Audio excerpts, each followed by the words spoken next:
From KUNC and the NPR network, this is In The NoCo. I'm Erin O'Toole. The start of a new year often involves making changes. Fewer processed foods and less alcohol, maybe more trips to the gym. Okay, that's a hard maybe on that one. Or maybe your New Year's resolution is to work on relationships, to make new friends or reconnect with existing ones. After all, friendships are a key part of our well-being. The Surgeon General, Vivek Murthy, says loneliness is an epidemic in the U.S. that harms mental health and even physical health. So today and tomorrow on In The NoCo, we're offering some tips on better living in the new year. Our guest today studies the importance of friendship in our lives, and she has some practical advice for anyone resolving to cultivate better friendships in 2025. Dr. Natalie Pennington is an assistant professor of communication studies at Colorado State University, and she co-leads the American Friendship Project, an ongoing study of the state of connection in the U.S. She offered loads of tips on how to build friendships or reconnect with friends we haven't seen for a while. One of the things your research found, and it's something I think is really helpful in thinking about healthy friendships, is that we should assume our friends like us, even if we haven't heard from them in a minute. Could you talk about that? Yeah, we think it's really important that, it's that reaching out for. So reaching out and just saying hi to somebody, bringing them coffee, being there for them in some way, even if it's just to hear them vent about their day. Those are the things that are really valuable in our friendships. Sometimes it's easy to assume that someone is mad at us or doesn't like us if we haven't talked in a bit, and we're kind of afraid to make that connection again. Why do we assume that, do you think? I think because there's some uncertainty with friendship. Family is family, right? It's a saying that we hear. So we expect that family knows that sometimes we might go a little while. Mm-hmm. We have obligations with romantic partners, but friendship is such a fuzzy zone for a lot of people. We often, as researchers say, it's a voluntary relationship. And so that's where a lot of people end up a little nervous. I think, I haven't talked to them, and it starts to build up. And so now I won't reach out. And then it just spirals and you're not talking to people. Okay, so I have some good friends that I haven't seen in a year or more in person, but we text a lot. Is that okay? How healthy can a text-based friendship be?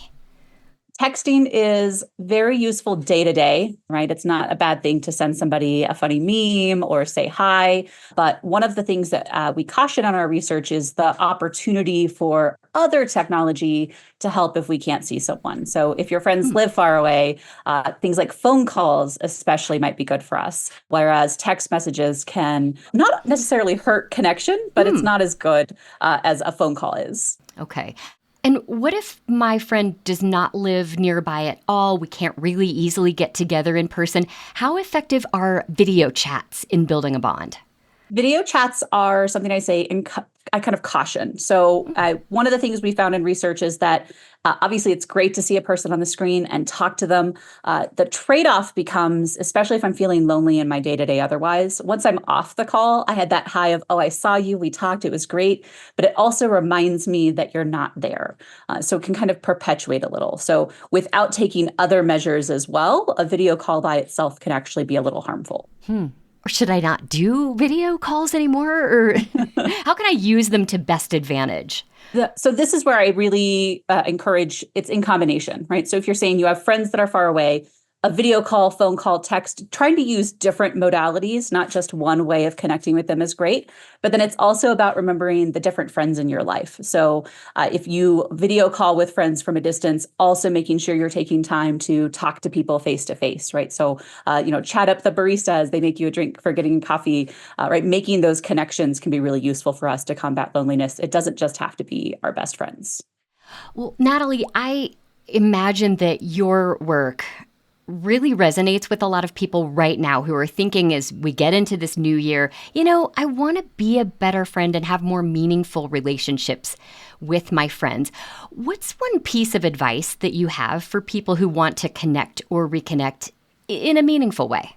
I would say if that's their resolution, they are already off to a really great start. So a lot of the times we end up taking relationships and connection for granted. So that's where you see, oh, my New Year's resolution is the gym. My New Year's resolution is financial, security. These are great things, obviously. But when we prioritize connection and say our friendships and relationships come first, it means that we are being mindful of that. And so I tell people, think of it just like exercise, right? Build the routine. The more comfortable you get spending time with people, the easier it becomes throughout the year.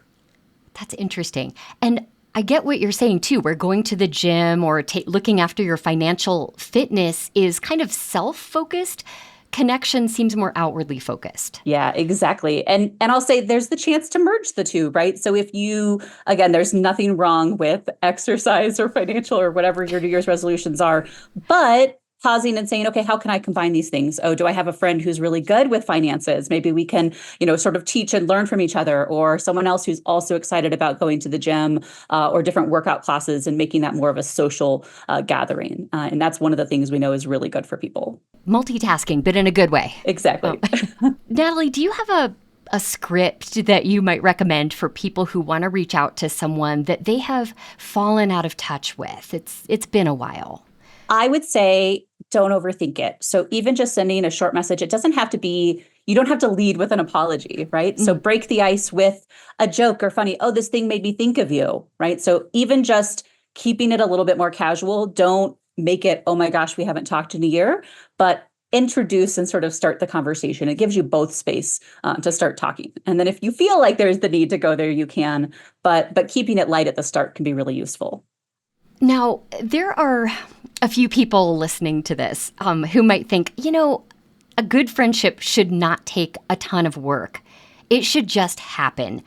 What do you say to people like that who feel that this should be effortless?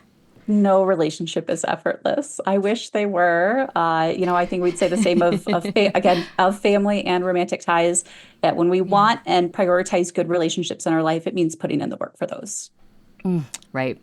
Well, certainly we lead busy lives. I wonder if the key is to get more hangouts with friends actually officially on our calendars rather than just hoping they happen organically. What's your take on that? I absolutely agree. Making that effort to schedule with people and say, okay, let's look at our calendars together. Let's pick some time. I know it can feel maybe weird trying to schedule and put somebody on your calendar socially, but it helps ensure that you get to spend time together and really build that connection and fight off loneliness. Do you have any friendship resolutions for yourself, in the new year? I do. I've only lived in Colorado about a year and a half now, but definitely trying to do more to prioritize building local connections. I have lots of great friends all over the country, and I know that they're great humans that I can turn to, but really working more to meet new folks in and around Colorado, and I'm excited for that.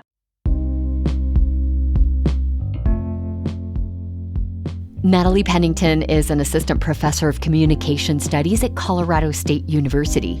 We'll put a link to some of her findings from the American Friendship Project in the show notes and at KUNC.org. And hey, just a reminder that we podcast every interview we publish. So if you missed one or you want to share an episode with a friend, you can hear all of our interviews for free at KUNC.org or anywhere you get your podcasts. That's it for us today on In The NoCo. I'm Erin O'Toole. Thank you so much for listening.